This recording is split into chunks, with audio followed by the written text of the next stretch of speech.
Welcome to the Deep Dive. We're here to cut through the noise and get you those insights that really matter, help you feel genuinely well-informed. Today we're tackling something probably sitting in a lot of your homes right now, the air purifier. Specifically, that HEPA filter inside it. You see that clean white filter, maybe it's been running for months and you think, great, it's working hard, cleaning my air. But what if that white filter is actually, well, misleading? What if what you think is happening isn't the full story at all? So our mission today is to really dive into the surprising truth about these HEPA filters. We've looked at some fascinating sources, and they seriously challenge the common ideas about how they work and maybe how they fail. We want to unpack all that, get to the heart of what's really going on with your air, and basically give you a shortcut to understanding your air quality better. Ready to jump in? Absolutely. It's really interesting how our perception, often shaped by marketing, can get things so wrong, especially with health products. You mentioned that core idea, white filter equals clean, working filter. It's almost instinctual, isn't it? Totally. It just looks right, looks new.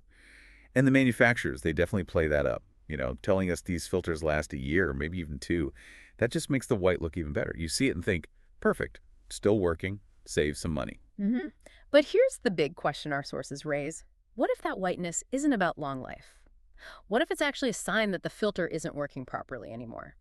They talk about something called the rejection effect. EGEM in the original text. Rejection effect. Okay, tell me more. How does that work? Right, so picture a HEPA filter like this incredibly complex maze, a fiber labyrinth, tiny fibers all tangled up. Now, when it's new, it's amazing at trapping particles, especially those 0.3 micrometer ones. That specific size is tricky, actually. It's often the hardest to catch. That's where the 99.97% efficient claim comes from. But crucially, that's measured when the filter is brand new. Okay, starts out like a champ. But you're saying real-world air messes things up. What's the catch? The catch is, well, it's significant. Your home air isn't just 0.3 micron particles. It's full of bigger stuff. Dust, pollen, maybe pet hair, cooking smoke, tiny bits of carbon pollution from outside. And these larger particles, they're not gentle. They hit the filter hard and fast, and they quickly clog up the entrance points, the tiny pores on the surface. Our sources suggest this can happen way faster than we think, maybe even within a week or two of constant use. Wait, a week? Seriously, that's worlds away from a year or two. So what happens then? When the doors are blocked? Exactly. Once those main paths are clogged, new large particles just can't get in. They literally get bounced off, rejected. The airflow from the purifier pushes them away, so they bypass the filter media and just go straight back into the room. Ah, okay. So if they're being rejected, they aren't getting trapped deep inside to make the filter look dirty, which means the filter stays looking white for much longer. And that's the illusion, right? It looks clean, so we think it's still working fine. Precisely. It's what our sources call a genius lie. The fact that the surface doesn't turn black quickly is used, maybe intentionally, maybe not, to back up those 1-2 year lifespan claims.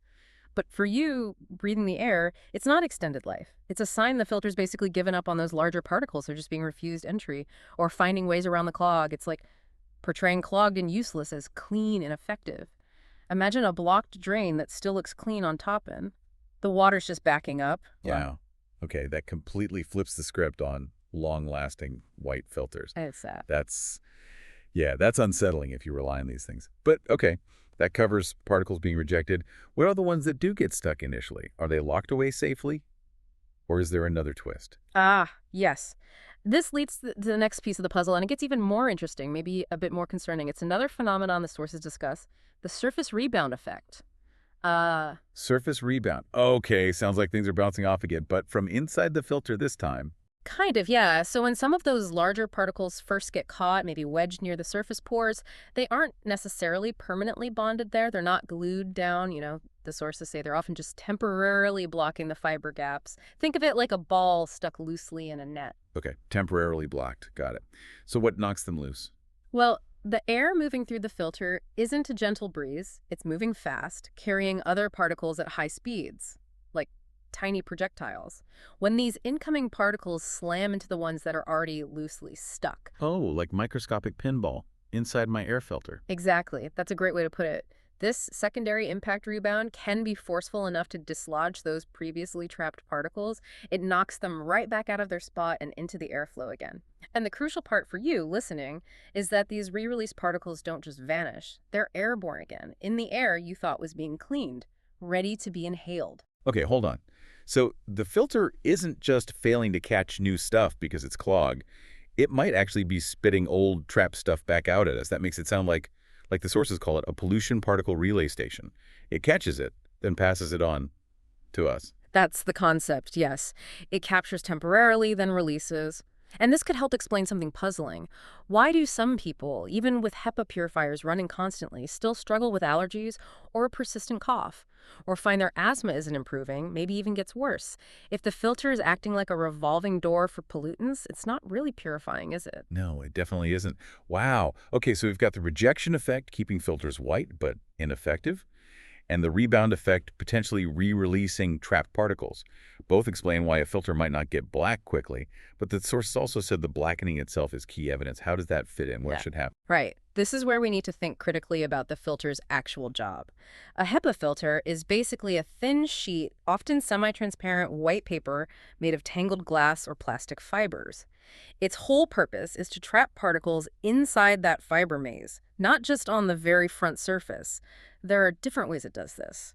Can you quickly run through those, how it catches things inside? Sure, there's interception, where a particle following the airflow just bumps into a fiber and sticks. Simple enough.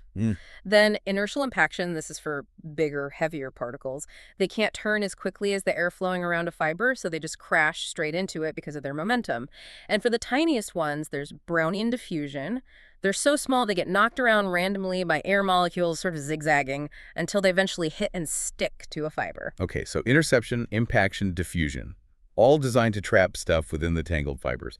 If that's happening correctly, you should eventually see it, right? It can't stay hidden forever. Exactly. As all that dust, carbon, pollen, smoke particles build up inside the fiber network, they should clump together. They become visible. And because the filter medium itself isn't actually that thick, it's folded many times, but the material is thin once enough stuff is trapped throughout its depth, it should look noticeably gray or brown or even black. That visible change, that blackening, is the signal that, yes, it's worked, but also, crucially, that it's getting full. This increases resistance, makes the purifier work harder, and eventually Air starts going around it instead of through it, the bypass effect. Precisely. Air takes the path of least resistance. If the filter is clogged and resisting airflow, the air will find ways around it, maybe through gaps in the filter housing. And this is where the marketing spin comes in again, isn't it? Yeah. Because nobody wants to show you a dirty filter. Absolutely not. You hear claims like pollutants are locked deep inside, so you won't see them. The implication is it stays clean-looking while working perfectly. But think about advertising. Our sources really hammer this point. You only ever see shiny, new, white filters in ads, never a used blackened one. Why? Because a black filter immediately makes you think, yuck, what is that stuff? Is it still working? Am I breathing air that went through that? It breaks the illusion. So the irony is, seeing that filter turn black isn't bad initially. It's actually proof it was doing its job. But it's also proof that it's reached its limit, it's full, and probably now letting air bypass it anyway. It's like a vacuum cleaner bag. You expect it to get full of dirt, right? A bag that stayed empty would be useless, but once it is full, you have to change it, or the vacuum stops working properly. That's a perfect analogy. The blackening confirms it has worked, but also signals it's time for replacement, because it's now likely hindering airflow and allowing bypass. It's physical evidence contradicting the long life stays white narrative. Okay, this is quite a different perspective. The rejection effect, the rebound effect, the real meaning of blackening. It paints a picture where the filter might not be the steadfast protector we assumed. It makes you question the whole setup. It really does. If you put it all together, the big question becomes, is this technology genuinely protecting our health?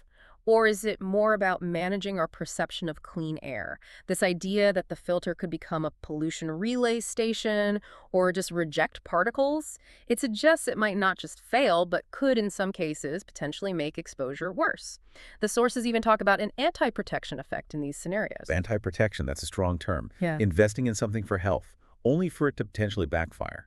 Yeah. Wow, it shows how easily misinformation spreads too. You mentioned the sources even looked at AI. Yes. That was fascinating. Initially, if you feed an AI standard industry information about HEPA filters, it just parrots the last 1-2 years line, because that's the dominant data it finds. But According to the sources, when you challenge the AI, when you feed it the physics of airflow resistance, the visual evidence of blackening, the mechanics of particle rejection it reevaluates, based on fundamental principles, it apparently concludes the original lifespan claim is likely inaccurate, even deceptive. That's just like how we learn, isn't it? We accept things through repetition, common knowledge. But real understanding only comes when we question those assumptions, look at the evidence, use critical thinking. It's a good reminder for all of us, not just about filters. Exactly. It's about challenging the narrative with observation and logic. So let's bring this home for everyone listening. What's the key takeaway? If you have an air purifier, what should you look out for? If your HEPA filter stays bright white for months and months, don't just assume it's super durable. It might actually be. It might be rejecting particles, yes. It might not be filtering effectively anymore.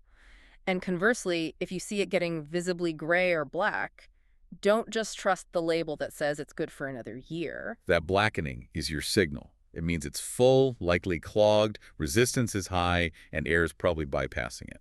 Right. In either case, the deceptively white filter or the obviously dirty one, you're probably not getting the level of air purification you paid for or that you think you're getting. Understanding that is key to making informed choices about your air. Okay, so today we've really peered behind the curtain of HEPA filters. We've uncovered the rejection effect, how they can look clean but fail, and the rebound effect, how trapped particles might not stay trapped. We've also seen how blackening isn't a sign of longevity, but actually confirms saturation and likely bypass. It definitely forces a rethink about something many of us take for granted. So here's a final thought to leave you with. If these devices, designed to protect us, can potentially act as pollution relay stations or just push contaminants away instead of capturing them, what does that really tell us about our concept of clean air? And maybe more broadly, what other assumptions are we holding on to about the technology in our lives? Just because we've heard the marketing story over and over. It makes you think, doesn't it?